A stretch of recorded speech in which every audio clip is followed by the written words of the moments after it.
All right. So today we'll be tackling a couple of things. I'm sure most of you guys are familiar with the whole premise of trauma bonding, right? That we see in Vrchat. And I'm not talking about the trauma bonding that you experience when you're dealing with, uh, the couples that kind of abuse one another. Well, I'm more talking along the lines of the trauma bonding where people experience each other's pain and then develop feelings and whatnot. So, my main question I want to ask you guys for the most part is what is trauma bonding to you? And we'll start from this side and move our way over. See a lot of broken and socially awkward people tend to be attracted towards this game. And given the mask of anonymity that you can be whatever you want or appear however you want, I Mm. think it gives people enough distance from reality. Oh gosh, that they feel comfortable expressing things they might not be as comfortable expressing in reality because the moment they get uncomfortable, they can just like dip. Um, So I think that leads to people, even though like the worlds, the environments, the avatars are everything is fake. I think that leads to people being more real versions of themselves, more so than like actual trauma bonding. I think they're winding up just being a distilled form of self more so than like fake or superficiality, because there's such a everything's just so ephemeral. Can make a new conversation and rapidly. Okay. How about you? Um, well, I do think that it can have some positive effects to find some sort of group where you can drama bond with. If you find the right company, I think it very easily gets out of hand in most cases and ends up causing more problems as a whole to everyone. I think it's not the best activity, I guess. It's the best way to put it. There's Mm-hmm. other ways to tackle a situation, in my opinion. Okay. But, yeah. Then how about you guys? We'll start with D over there. Hello. You seem a little absent-minded right now. How about you, H? Hello? Um, kind of like how I view it for like someone bonding. Like before I like knew the real meaning, my first was like, oh, my. I always thought I kind of like think of this sometimes. It's not the right definition, but it's like, oh, you also into trauma, so have I, twinsies. Like trying to, or that's how I usually put the twist on it. I always like try to make it not a bad thing. Trying to put as much light into it, but just trying to make it a good thing somehow. Mm-hmm. But for like relationships and stuff, trying to survive all the toxicity and the trauma with it. I've been in relationships like that, and it's not fun. It's really not. All right. So yeah. Okay. Um, would you guys say that, trauma bonding obviously can lead to, at least for a couple of your guys' opinion, where it leads to like misinterpretation, I guess, or a misconception when you're dealing with Yeah. someone else, where it can lead to something negative versus something positive? Because, obviously one person or another has to be quote unquote the healthy individual, at least to progress through trauma properly. But I see typically a lot of people don't. They try to bond together with their trauma, and it leads to inevitable conflict and problems. More trauma. Mm-hmm. Okay. Let me ask you this. If trauma bonding is something we inherently use as a means to bond or form a connection with someone, does that mean we seek trauma or make things traumatic so that later on we could connect with our peers?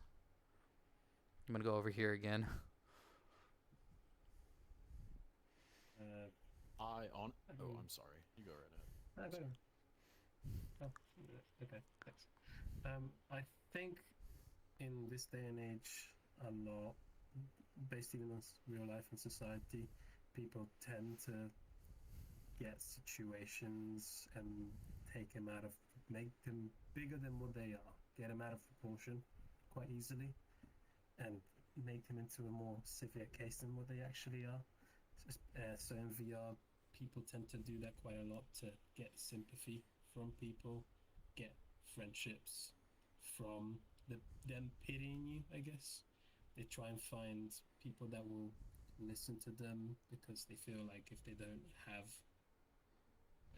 some very serious case in their life, they can't get some sort of connection with anybody else otherwise. Which I Okay. don't think is the most healthy kind of situation myself. It's not a healthy growing environment. Okay. No, Mm-hmm. for anyone involved. How about for you? You might have a lot of people, excuse me, that aren't really mentally capable of coping with things as much. Given that they're probably introverted, gamer, terminally online, etc. So the way they experience things and perceive them within their own perception might be different from reality. And then when you put two people like that in a relationship, neither of them have the coping skills to effectively navigate even normal social situations, much less something, more advanced. It's like just tossing somebody up into level 5 and they can't even play level 1 right. You know what I mean? Yeah, yeah. I guess if you're trying to put it in a gaming analogy, yeah, that works. All right, how about over here? We'll start with our little pup person because we don't know if D's back yet. I'll fucking fight you. Anyways, um, for like the trauma bonding thing, if you like want to make a good relationship, you don't add more trauma to like make it good. You work where you got, Mm-hmm. and I don't usually bring trauma into it. But when something happens, like pull to the side, like, hey, I don't want to do that, or I'm not like, I don't want that because what happened to me, so on. I don't bring it up until it's really needed. Like Mm-hmm. I don't plaster everything and pretend victim blame just to get some minor attention or just something to get. That's pretty much how that works for me. It's just you don't make trauma to get a better bond. You get what you get, and you don't have to reflect kind Mm-hmm. of thing. So I guess you would say that it's difficult to be able to maneuver past problems when you start adding. I said, I guess in a way of saying it in a Yeah. recipe way, like you can't add too many spices or else you muddle the flavor. Like you won't be able to process what you have Yeah. and really identify things to their core. Yeah. Okay. Because if you add too much stuff, then it's not gonna taste good. Yeah. It's just gonna ruin the whole thing. All right. Let me ask you guys one another question to add on to that. What defines trauma or a traumatic experience in general, especially considering between 2023 and the early 2000s? Like, what are the differences that we could witness from that? Because nowadays we have things that are traumatic, but what about the early 2000s, and how can we really gauge that difference, or like at least in ways that define what a traumatic experience is? We'll start over here again. So you'll have people experience things on their own, and in the early 2000s, or even like the late 90s or whatever, people would experience things and not take time to really think about how it might affect them. And then down the road, it was like planting a seed for them to get really bad off later. You know Mm-hmm. what I mean? Like, some things might mentally affect somebody, but they wouldn't acknowledge it just because of the poor awareness of mental health, as well as especially with men. Even today, still a reluctancy to just get help when you're jacked up. Whereas nowadays things are a bit better on that, you know. Mhm. Um, but I do think that there is almost a stigma for people where like a trauma on their sleeve to try to get, you know, like you were saying, some sympathy pussy. Definitely seems like a thing. Yeah, I mean that's I'll venture something to use that that title. you see quite often. The sympathy points, I guess. Yeah. How about Man. you? Well, I feel like the well, in these at least 20, 30 years, life has been very different. Obviously, with technology upgrading and it's just uh, society changing as a whole. Like, for example, a lot of people have kind of developed a lot of mental issues of recent because of being isolated of COVID. Mhm. So they've kind of got all those feelings out that they kind of gathered during the time in VR chat or using other social medias. And since everyone's kind of been having that same situation, it's been bringing a lot of people down as a whole. All the people that were managing to handle it, they weren't having such a good time having to listen to everyone all the time. Mhm. For at least for 3 years in a row, I feel like that did a lot of damage to the people that couldn't manage to hold themselves up. Um, in comparison to earlier times, like you were saying, the early 2000s, as my friend on the side here was saying, you know, there was less knowledge, well, less facilities for people to talk about their problems back in the day. But I also feel like it was like the problems were more specific than what we have nowadays. There's a lot more diversity in what people feel all the time. And back in the day, it was more kind of like you had to. It was, oh, I don't know, this person doesn't like to talk to me, and what do I do? And it was, I say it was more simpler, I guess, and people could just shut up and handle it better. Like, you kind Yeah, of had to you would say that they make it had in a thicker skin and they knew how yeah, the world kind of evolved around, and yeah, they said we got to toughen through it yeah. because my previous generation was able to, and now instead we're doing a little bit different. Okay. And also because you know you were set up to, when you're growing up, you're supposed to be able to handle yourself, and if you can't handle yourself in this particular situation, how are you expected to handle yourself in a day-to-day life, Mhm. basically? Which in this day and age, I feel like it's much harder for people to handle themselves later in life because they have so much support all the time about every single little thing Mhm. that kind of makes them less reliant on themselves and more reliant on other people just kind of having to help them every step of the way, if that makes sense. Mhm. Okay. So with that being said, I mean, obviously, back in the day, it was just a little bit. People were thicker skinned. They kind of dealt with it and I guess acknowledge what it meant to be an adult to a degree, like in the sense of maturity wise, at least when it comes to someone's emotional standing. I mean, you could still Mm. feel what you feel, but there was a level of expectancy, like being able to acknowledge the Yeah. fact that you're still able to do this and that and truck along. So let me ask you again: what are traumas categorized by, like degree, level, or by the capacity in which we push ourselves to deem it in it. It's ugh. Let me rephrase that. How do we categorize trauma? Like, is it by degree, level, capacity, or like the capacity in which we deem it to be, like in its severity? Like, how can we tell those levels apart, and how can we go about like accurately giving that level of sympathy or whatnot that they deserve. I'm gonna start over here again. So I think that it's more of an individual based thing with that. And it's not so much about the event, more so how it affects that person's life. You know what I mean? Like, I guess I'll liken it to drinking, you know? I know some people who drink more or less than others. And the point when it becomes addictive, restrictive or destructive is when it disrupts other things in their life. You know what I mean? And I think trauma would be the same way. If it's something that is disrupting other things in your life, that's a traumatic event, and you may not acknowledge that that might have been something that messed you up.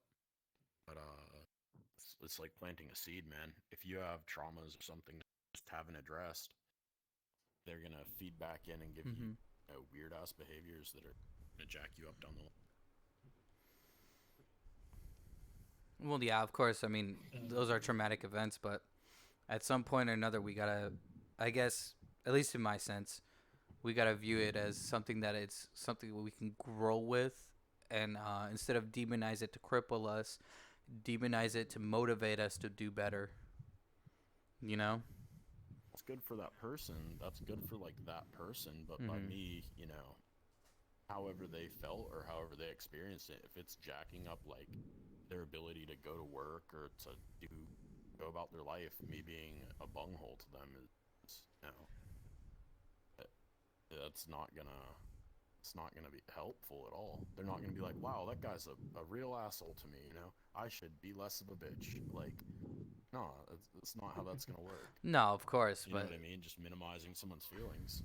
We're not trying to minimize obviously people's feelings. It's more along the fact that we shouldn't use our trauma or our you know, just in general, our negative feelings to hurt other people being in that position of having suffered through something. Because I don't think it just because you suffer doesn't mean that you have to give someone else your suffering, in the sense like shared pain, no like doubt. shame. Yeah.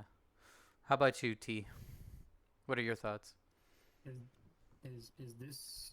I just wanted to clarify the question because I wasn't sure. Is this on personal trauma or on you helping people with trauma? In this particular question. In this particular question, I suppose we're mostly talking about understanding that person's trauma and being able to identify it and understand the severity of it, because obviously, you know, each one is kind of different. So yeah, you're going in with the perspective of the person. You know, obviously you want to treat them with respect, but at the same time, you know, obviously not let them overstep you with their trauma, I guess, in a sense, with their behavior. Well, in that case, I think, like most things in the world, it really depends on the context, and the more information you have about the particular individual, the better you can assess that in that situation. Like if you've only met that person and they decide to basically trauma dump everything they have in existence onto you, obviously you're not going to be able to help them properly because you don't know how they are as a person, if they've done this activity before, if it's a common situation, all kind of facts that kind of would help you into making a better assessment if you can help them in a particular way or not. Okay. Like in the example of the drinking from the other person behind me, next to me, said about if the person that's telling me about it, that they're drinking too much all the time, and I know they've been drinking too much to the point of them passing out all the time, I'd be like, you know, I think maybe you need to get your life in check. Compared to if it's something that happened only once, I'd be, you know, maybe just give it a rest for like a week or something and then casually drink again. You know, that it depends on the whole situation and severity of it and how it affects the person. So basically, severity should at least matter when you're dealing with people who, I guess, have different types of traumas. Yeah. All right, we're gonna go over this way, unless you have some more to share. Do you have some more to share? I'm so sorry. Oh, that's fine. Okay, That's fine. we'll go ahead. H, you want to go? Do you want me to rephrase the question? Yeah, and I might head out shortly. Okay. Something came up. There's categories to trauma, I suppose, and their level. Are you good? Yeah. Just. Yeah, my nose is a little bit stuffy. Okay. Yeah, we have different, I guess. certain categories or degrees or level in which trauma is, you Like know, give, how? huh? Yeah. From the okay, so the different kinds of traumas and how I view it is one's like physical, mental, emotional. Mhm. Like those like the big three. And you can tell on how like severe the trauma is. Hi Doak. on how the like severe the trauma is from like physical, probably like scars, bruises, burn marks, or like things that physically show like, oh, they've been fucked up, or cutting, or so on. Mhm. What like everything. For emotional, probably like gaslighting or just toxic relationships. And again, it depends on how bad it is from how they are inflicted and how they verbally or physically show how they feel about it. Mhm. And I guess psychologically or mentally, that's like if someone dies in front of you, which kind of correlates to the emotional. Like some of them, like emotional, physical, emotional, psychological. It very depends on how it received or how they got it in the first place. Mhm. So some like minor, like if a dog crying, like a dog died in front of you, that's traumatic. Mhm. It'll still be in your head, you're not gonna forget it, but it's not gonna be permanent. It's not gonna scar you for life. Unlike a family member dying in front of you, Right, that's but more how do traumatic. we There's as the levels external to it. person deal with those diverse things? Like obviously it's going to impact you a certain way, but Yeah, I think there should be at least some acknowledgement between you and I on which the severity is and how we decide to treat others, right? At least to some degree. Do you think yeah, that there are levels to that?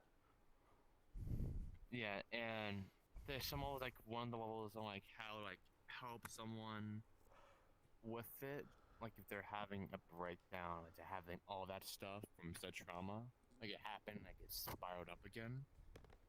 What you should do is if it has something similar, like, oh hey, I've been something similar to that before, and this is how I cope with it. This is how I help with it. So let me try to help you find a way to cope with it. Okay. Because for relationships, that's no biggie. Because I've been around the block for good and for worse. And for family, just like the basic stuff. Like I know how to help them. It depends, like if it's sexual, physical, emotional, all that stuff. I'll try like find a similarity from what happened to me years ago, like what happened to me in general, to help them. Like, hey, you're not you're not alone on the island. There are more people on said island. You Emotional just need to damage. branch down and like open more. Yeah. In other words, yeah, Emotional it's damage. fucked up. uh, But yeah. how about you, D? Um, Yeah, can you reiterate the question Okay, real yeah, quick? I got you. Sorry. You know, because we get lost in a little bit of tangents, but it's fine. Um, We need like a obviously, little you know, practice of we have accent. traumas, and everybody has a different set of traumas, and there's always going to be like degrees or levels to it. Um, how do we gauge it by the capacity of which we push ourselves to deem its severity? Like, how can we go and gauge the differences, and how do we, as me being the person who's understanding your trauma versus you giving your trauma to me, how can we go about like understanding the severities of it when we obviously have like feeling biases towards it and stuff like that? So like, Hey, Sinner. yeah. Sorry to disrupt you. Can my buddy Blue requested off me? Could I, Yeah, yeah, sure. since Astor's? Thank you. Alright, well, good, yeah, so they can take my spot, because I'm Yeah. ahead a little bit. Shadow clone. So how do we Yeah, gauge that it was without like fun. treating each other? How can we gauge that without treating each other disrespectfully, whether it comes from your station or my station? Bye-bye, bye-bye, bye-bye, bye-bye, bye-bye. Bye bye. Bye Bye bye. bye. Bye. I don't know, man. It's like you have to really ask the person, like how does it affect you? How does it like? Do you think about this like every day? How does it affect your daily routine? Your perception of the world, and what one thing might affect someone one way might affect someone else like a completely different way. Yeah. Yeah. Okay. I mean, you could do an MRI scan. One thing you said earlier with like behaviors, like just because someone is like, "Yo, my mom hit my dad, so now that we're dating, I'm gonna hit you." Like because someone's trauma, you shouldn't forgive their behaviors if there's something that's like, just something that's patently unacceptable. Versus if it's something like, I don't know, they cry when they see the ice cream truck, you know what I mean? Or they cry when they see water because they almost drowned, like, when they were a kid. Like, that one's fine. But if it's something that's, like, just unacceptable behavior, I murder people because it makes me feel alive, No, I don't care about your trauma. I don't want to be around you. You should be, Yeah, no, of course. Friends apart from Cass. Well, hello. I'm kidding, by the way. This is like this podcast by this gentleman, Sinner. Hello. I pretty much just met him. Oh, Bucks. that's lovely. Yes. I see. All right. Did I interrupt something? Oh, not at all. You feel free to join if you want to fill up that spot up. You can go sit by love to Deluxe. join. This could be. You have turned into a monkey. Okay. Wow. That's D, the one. You should go From sit earlier. by Deluxe. Red Yes. Cross. Oh, Deluxe. I think you've met him on one of our Fridays before, actually. I don't Change his recall handle. them, but sure. I would have moved, but Sinner would have told me off because I was in position otherwise. You sit in your place, damn it. All right. I haven't touched my WASD yet. So like you said about the whole obviously, treating someone respectfully and understanding those kind of boundaries, and obviously using, not using your trauma as a form of weapon, I guess, on saying that this is permissible. That kind of comes up with my next question a little bit. I mean, obviously, again, we experience different traumas. There's some that are actually commonly shared, like you mentioned earlier about domestic stuff, or I guess the murder part. That's a little excessive, but I suppose people could share in that. We look at these things and they have different worths for everybody. So how can we classify its severity to its entirety, considering some people go through traumatic experiences and how can I put this? How can they go without being adversely affected and claim others need to grow up versus the equal or if not opposite, where some people use it as like a victimizing tool themselves and never really recover from that trauma and then go on to, I guess, give somebody a behavioral like dictator, like, dictate what other people need to act and react to their, specific trauma. Like if we have a common sense, or not common sense, but if we have a commonality to these traumas, how come we still can't seem to get along from both sides, not just the person approaching the trauma? We'll start over here.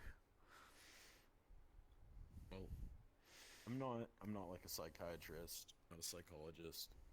Mm-hmm. I'm honestly good at a very narrow scope of things, and outside that, I'd say I'm pretty dumb. But it's not my place to judge how someone's trauma is. You know what I mean? Mm-hmm. If I see somebody, and they're my buddy and they're struggling, I'll, try to calm them down and get them to a decent place, or like stop them from self-harming if I can or something. But usually I'm just like, yo, you should probably get like some legit professional help. Let people that know what they're doing sort all that out for them. Mm-hmm. Okay. How about you, T? Well, you were talking about weaponizing or using the trauma as a weapon towards others. Mm-hmm. I think in regards to that, it people take advantage of that really easily and use it as a weapon every time they can onto others as an excuse to not deal with their problems. Mm-hmm. Especially in VR chat, I think it's because stuff is more unpersonal. You don't see the person's actual facial expression or reaction. You have that sort of like distance between you and the individual, so it's easier for them to just throw random. How should I say? Use this as a weapon, and you're not having a way to fight it back. Is the best way to put it. Boy, if you don't pick one, I'm gonna smack the dog shit out you. Looking like a fun guy reject now. God damn. All right, we're gonna go over to B. What's your thoughts on it? When people go out of their way, Listening half the time, but if we're talking about trauma in general, like we're talking about, That's a being hard- weaponizing it and stuff like that. weaponizing. Oh, that's fun. Usually when people weaponize trauma, it's like a common, I'm gonna say symptom due to just it's like a result of depression. Usually, people who have that kind of stuff. I don't know what I'm talking. To be honest, like my head's kind of jumbled up right now. I probably have an answer for you. I don't think I can express it very well. I'm gonna say it depends. It Say that, depends. yeah, it depends. Okay. How about you, D? Depends. How about you? Depends. You ever changing mushroom? So it's like about what people are weaponizing trauma. So we the have a question lot to of the- trauma that we experience, right? At least there's a lot of them that are in common, okay? But there are times where for a different individual, that trauma, even though they experience it, is in a different scale, right? So what they do is that sometimes people will say grow up, other people will weaponize it to say they can't get over things, and then treat people and make them basically dictate to the person coming to them to act or behave a certain way, or like weaponizing it. So I mean, go ahead. saying grow up, I feel like is never the right way to deal with this. And certainly the opposite end of the spectrum, it's just also kind of screwed up, right? So Mm-hmm. like honestly, at the end, just I think the seeking professional help is the way to go. Like what someone else said. Mm-hmm. Mm. All right. That's all I can really say. I'm not really. Yeah. I Did don't know, I guess if I could add to that a little bit more, because I feel like I didn't deliver everything. okay. It kind of depends on not the individuals, but again, trauma. When you're weaponizing trauma, that's when you basically your functions kind of get lost in. So it kind of turns into it becomes a spiral of a downward spiral, and that's kind of the result of it. So it's not just about like getting help. It's more about the individual's understanding and ability to grow that really affects that. So that's what I meant by it depends. Mm-hmm. Sometimes it can get better, sometimes it get worse. It really depends on how much help they can get compared to the individual's ability to kind of not overcome it, but their ability to just have that capability of learning Okay. from their trauma, from their past, I guess. That's it. All right. But sorry, Go ahead. If it's okay to add on to that as well. In regards to the whole weaponizing thing, I wanted to add something else since Boo here was talking about it. It depends really. I'd say think of it as like I'd say people that weaponize it are lazy in itself because they see it as a easy way to get out of a situation that they should work to improve on instead of just using it as a quick escape and just having people just gloss over the whole situation for them Mm-hmm. and kind of like accommodate their feelings because they have to, not because they care about the individual.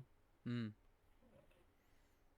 So yeah, that's just the extra bit I wanted to add about it. Because This seems like a cop out. we see like that a lot in at least in VR. Like I said before, when people like express their traumas out the gate, I usually either see one or the other side of the spectrum. It's never like the in between where you have those people trying to work about it, but also be respectful about, hey, I need my boundaries respected, at least when it comes to it. It's usually just the one or the other. You don't really see the middleman or the middle thought process of being able to deal with it, or not deal with it, but handle it, and you seek professional help and stuff. So I just thought it would be a good. And with those kind of situations, Mm-hmm. usually, well, also like in life as well as a whole, but especially in VR chat, people never explain the whole situation as it is. They just explain it from their point of view, which kind of doesn't give you a good sense of it all. Some people Like, do for it also example, for their with benefit, abuse. like you mentioned earlier. Yeah, exactly. Like for in the examples before from abuse, they could be like, "Oh, my boyfriend or my girlfriend hit me," but they didn't say how Why they or how or. basically Mhm. why or what caused that situation to happen. For all we know, that the person trying to get the pity points could be the one that initiated the fight or something like that, Mhm. and the other person was defending themselves. We don't know exactly the whole situation. We just hear it from that person's perspective, and they're trying to get the pity off from people. All right, we'll get one So more. it depends. We'll get one more for the whole trauma bonding, and then we'll move over to the second part, which is the victimhood. Um, if we value other people's experiences, right, their trauma, their beliefs, whatever have you, and discredit others because we see that occasionally where somebody will have a bias towards a particular trauma or particular problem, would you say that there is a common principle to follow? Because, well, rather, and isn't it common principle to erected due to the most beneficial outcome that we have for everyone? Because obviously, like I said before, we got varying degrees. So how can we not have a common principle or a common law, I guess, that we quote unquote put on social terms? And how do we work around it? Because obviously, that seems to be ever changing, especially with minority groups or whatever there's always seems to be ever evolving, where one thing you thought one day was minor now is like a big thing for like several people. And we'll start over from this side. Hey, I'm gonna go off on a tangent right quick. Mm-hmm. All right. I just want to say, you did a very good job making this world. I really like your vines and stuff, but it's really killing me. Are these just like stock photos of people? Like, is that Gus Fring and like maybe like Moana's voice actress? No, so I don't. that is that is Amala from Unapologetic. That is Kevin Samuels, rest in peace. And we also have Jordan Peterson over there. Most of these guys, Like famous podcasters. yeah, famous podcasters. I'm sorry. I don't know anything. about, like, Amala is celebrities very around I guess quote unquote unbiased. She just looks at facts and deals with facts. Kevin was more I guess for the men advocate in a way, relationships wise, and then Jordan Peterson's a lot about the mind and the psyche and how it affects us, especially in our current day. And helping. He's a psychologist major, at least I believe that's what it was. Yeah. I got you. Mm-hmm. I just thought you really liked like Breaking Bad and Moana. I'm sorry. No, you're totally fine. I was like, man, Change it. those are some good shows. Here, we'll bring out the camera so they can see Anyway, it. I'm sorry. Repeat what you had to say. I apologize. Sir. You're completely fine. Just gonna put the rock next.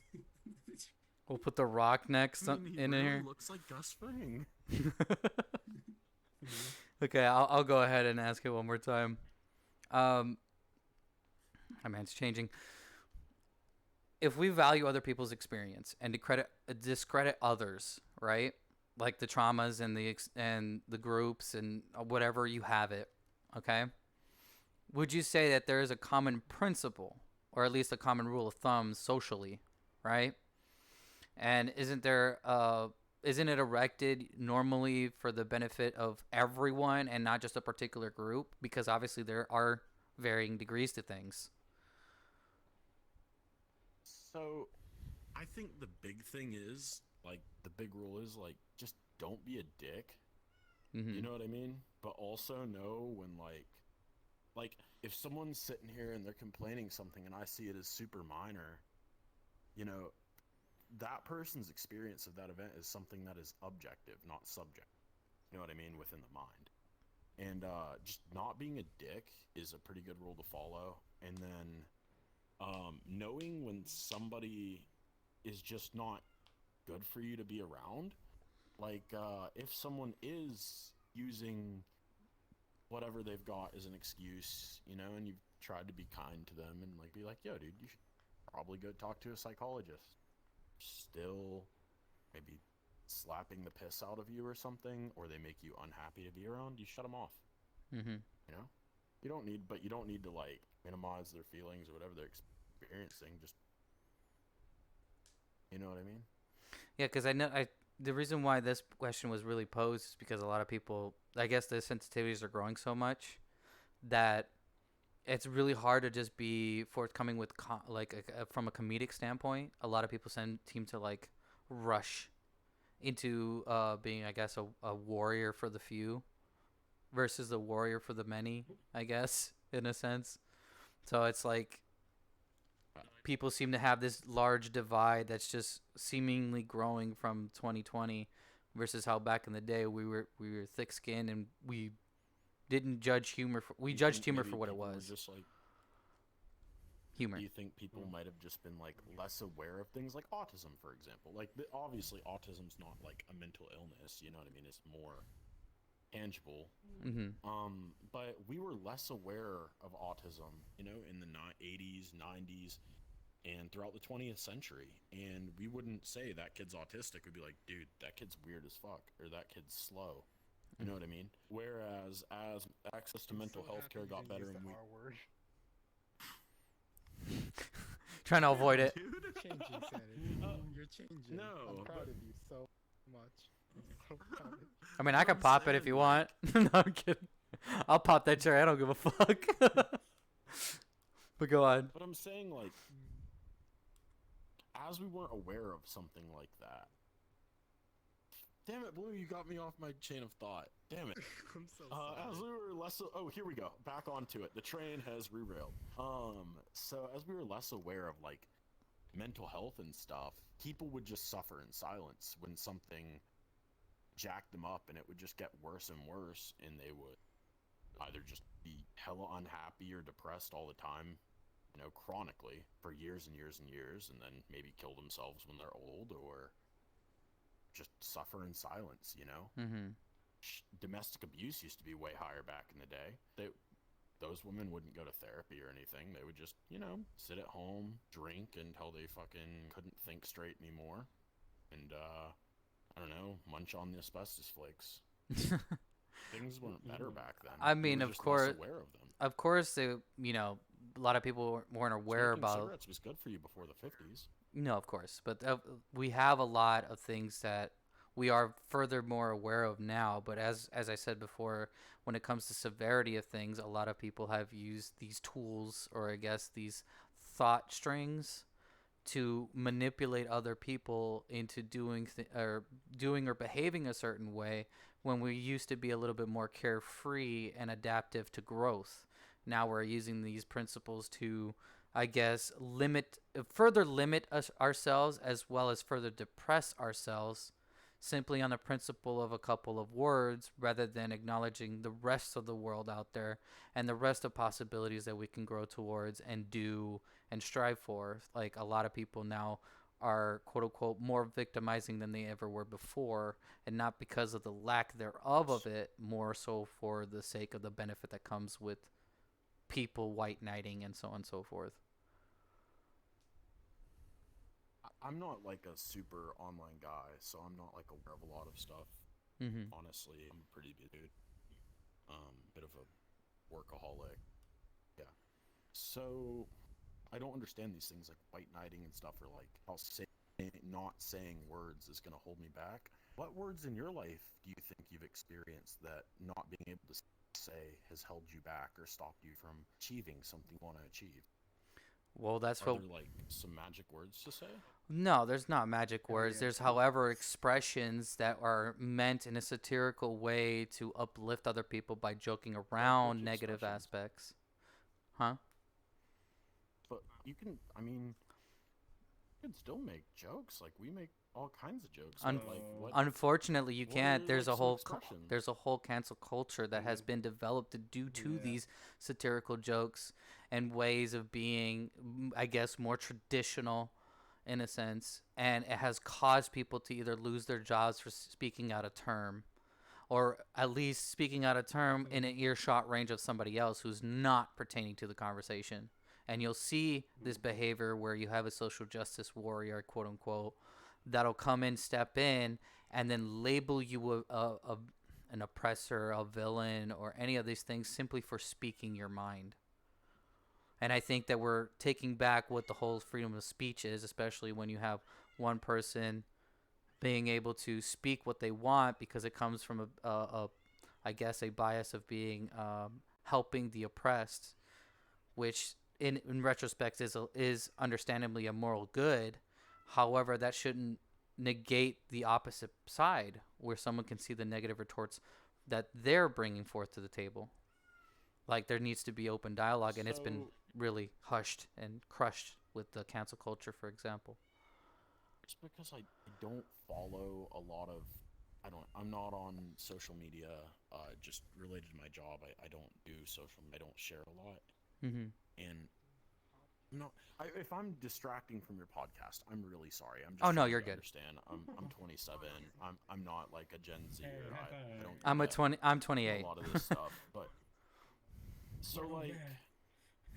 with you, are there any expressions or things you have said that have like gotten you shut down or anything? Like, I don't understand what people say when they mean like cancel culture. Like, what exactly is it you're wanting to say that's getting you canceled? It's not so much along what is it's not this? so much more along the lines of being canceled. It's more along the lines of being satirical and funny, where, like, for example, a lot of people they look at an avatar, they hear a certain type of accent, and they immediately jump to assumptions, such as, for example, I'm Asian Italian primarily, so I may come off as white. And I've expressed that in a lobby one time. Now, if I suddenly jump my voice and go, "What the hell you say to me? I will send you to Jesus." I am not being racist. I am cracking a joke. But I have been myself. I have been called and labeled a racist for simply applying a joke within context to my friends. And that is something that we witness a lot more on VR, where people have an anonymity and not being able to feel physical repercussions, that people deem it necessary to white knight even harder, to be a social justice warrior even harder.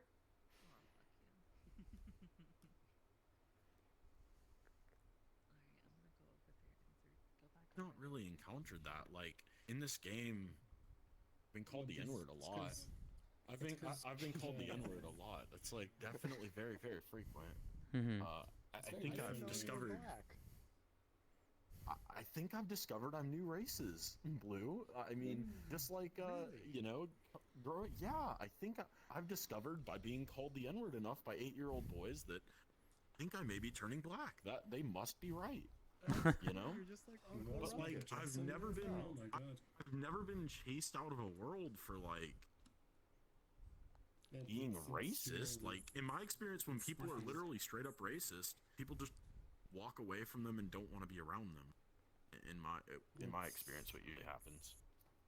It's a Mm-hmm. different scenario though in context, because in Vrchat at least people say a lot of stuff and they can't really be held accountable because they're just a bunch of people with avatars, and if it gets out of hand really fast they can leave. But you said as you said, you don't use much social media, but if you do say Yeah, the no, things I you've don't been at all. hearing, if you do say the things that you've been hearing on here in social media, then you would go into the whole being cancelled and ridiculed and I mean, for all of example, that if you stuff want to deal, associated with that. if you want a connotation for you, let's say, for example, do you identify as straight, perhaps, maybe even male, perhaps? Yeah.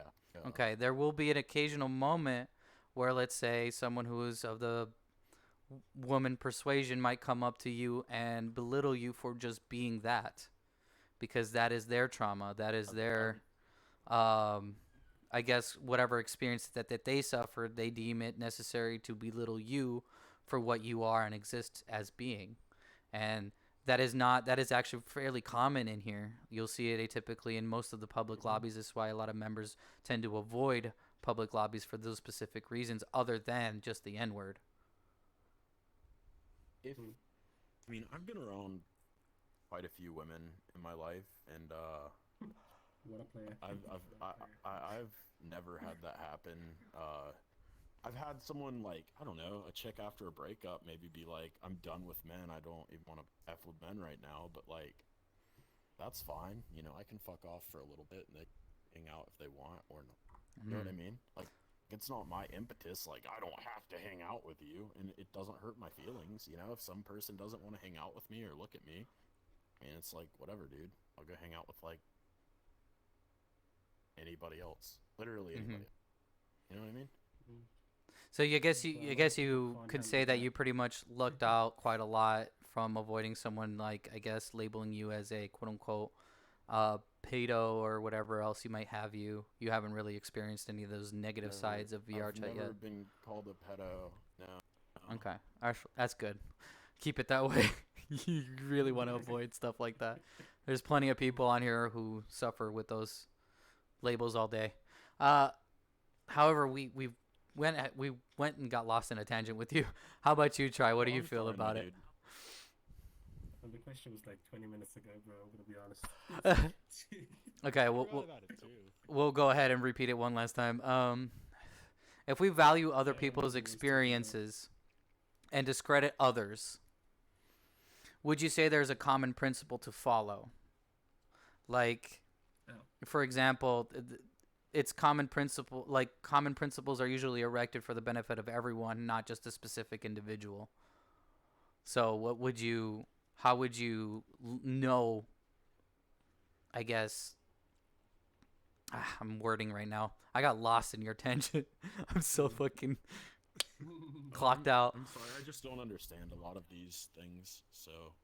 Oh, you're good. Alright, man. So what would you guys think? It's like, obviously, with what we spoke of a second ago, it's a lot. It's very convoluted because obviously you're gonna deal with people who are very extreme to a degree, but as I said, we have a common sense towards these, like you said, being nice in general, and not being a dick.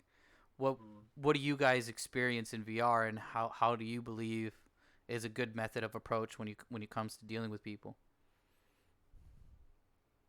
Darn. I guess if it's a general change in, I guess the difference in like, I'm guessing just a general difference in perspective or people's like opinions on things is what you're saying. Yeah. Like, you know, some people I guess are racist against sanity for sanity's case, and some people aren't. Kind of like that. Mm-hmm. Just to oversimplify it. Just disgustingly oversimplify it to do so. Mm-hmm. How would I deal with people, like how people might treat me differently or have different opinions, maybe? Then, really kind of, I guess just for me, I kind of get it when people have different opinions, usually. When I'm hanging out with like a group of friends and someone might be like, oh, I'm straight. And I'm like, that's cool. Personally, I might not completely understand that. But I'll respect you as long as you respect me. And I think that's just normal. So, I mean, I guess I'm pretty much the same as Sanity. Just, mutual respect with no hospitality usually is the go-to. into with this kind of thing, just with like exchanging information about each other and just your political views or whatever. And just don't be an Uncle Ruckus, you know. Don't try to be mean to other people just because you're Okay. racist. If you're gonna be racist, be quietly racist. It's fine. You don't have to be like openly racist and like harm people about it. You Okay. can still wear like a funny hat, but you know, don't wear it. Don't wear the funny hat at like a brother gathering party and like bring a gun or something like that. Don't do that. Just be Okay. nice. How about you, D? Anyone else would like to take over? Wait, Anyone else? wait, can I do my bit? Oh yeah. Go ahead. Sorry. Sure, man. I want to add into Blue's statement there, in which the whole of Thank this you. mutual respect and stuff. It's more kind of like a view on stuff. It's very hard to have mutual respect on people's ideas all the time because with certain individuals, unfortunately, you different paths of life don't let you have that same mentality as them. Like, because for example, religion, I'd say it's a pretty strong one. You have a very different mentality than someone that's maybe atheist in that case, or based on your sexuality. When I'm dealing with people that not straight, because I'm straight, I don't think about their sexuality as their persona. I treat them as an individual because I don't want to think of what they do in the bedroom as their experience. I don't agree with what they do, outside with their sexuality. That's up to them to do what they choose in life. I chose my path, they choose their path, and I respect them as an individual. So, but I guess with, for example, the opinion I just gave here, if I wrote it down like on a social media like that, you would get a lot of backlash, even though I didn't say anything bad in this particular case. So you can respect the individual, but it's very hard to have respect everyone's opinions about things because not everyone's going to see eye to eye with that topic. If that makes sense. Mhm. I don't know with you. Also, in regards of the question you were saying earlier, yes, man. In regards to should we have like a code with the whole situation, with the whole trauma dump and stuff like that.